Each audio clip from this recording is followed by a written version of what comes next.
women appreciate being included, but not in terms of a token inclusiveness. Rather than saying, oh, let's get a woman's perspective, include everybody as though they are equals. That's the inclusion feature here.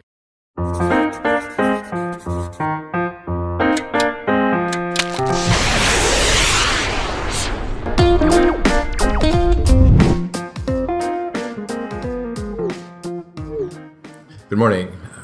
My name is David Kuhl. I'm a professor in the Faculty of Medicine at the University of British Columbia. I'm also a co-founder of an organization named Blueprint, and I'm really, really pleased to join you today. We've done a number of research projects. One of the ones that we're very pleased about has to do with looking at the business world post-MeToo. We decided that we'd look at it quantitatively and qualitatively.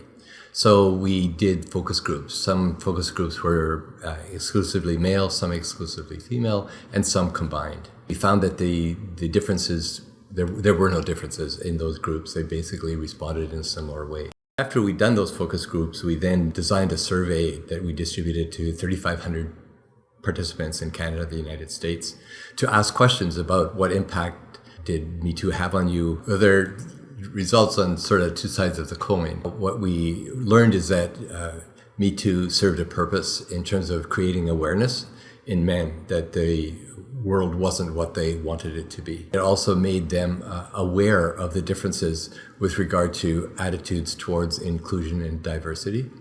And 2/3 of them, through the events that followed MeToo, became concerned and more committed to developing more effective ways of inclusion and diversity in their organizations. The flip side is that women also appreciated that the world had changed, but not enough, that there's still a lot to do. We learned that it's only the beginning, and it's important for organizations to ask then, so what? So we've learned this. Now what do we do with this?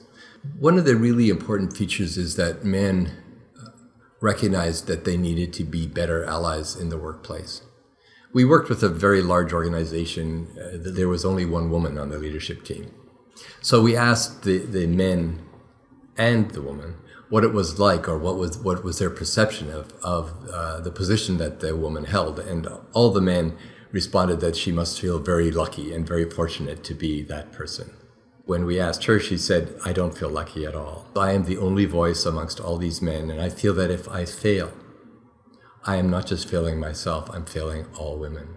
And women appreciate being included, but not in terms of a token inclusiveness. Rather than saying, oh, let's get a woman's perspective, include everybody as though they are equals. That's the inclusion. From that, what we learned that there's a need for men to be curious. Right? And that while we may have an intention about our relationships, our intent doesn't determine the impact or the outcome. Unless we have a curiosity about how we're relating to women, unless we ask them, we mustn't make any assumptions. It may be important for me to speak up when there are inappropriate comments, off-color jokes, or when somebody isn't included in the same way that some of the other men in the group might be included. One of the findings of the study is that many men feel that other men aren't as committed to inclusion and diversity as the individual man might say he is. There's a twist to that, so that men are often silent and they become bystanders rather than actively involved because they're concerned of their own exclusion if they speak up. There's an irony to that, right? So that I see what I need to do, and I believe that I myself am the sort of most enlightened person here, and because of that, I am silenced within my own fear and anxiety of being excluded. So I need to have the awareness of the world around me, but I also need to have an awareness of my internal landscape. And what is keeping me silent, and what would be required of me in order to speak up, to have a voice, to actually move from being a bystander to being involved and inviting people to participate. Part of the other component of inclusion is that people need to feel safe. in order to express their opinions. And they also have to trust the process, that when they speak, they will be regarded as an equal, right? So that out of that comes a more cohesive team relationship, a more cohesive functioning. So that is the environment such where I can be congruent and everybody else can be congruent too, so that I can speak from the source of my own values of who I am as a person, and I can trust that it will be received with respect, even if there's difference of opinion. And can I then, as a leader, create that environment so that all of the participants have the same degree of safety, inclusion, and trust, so that they too can be congruent.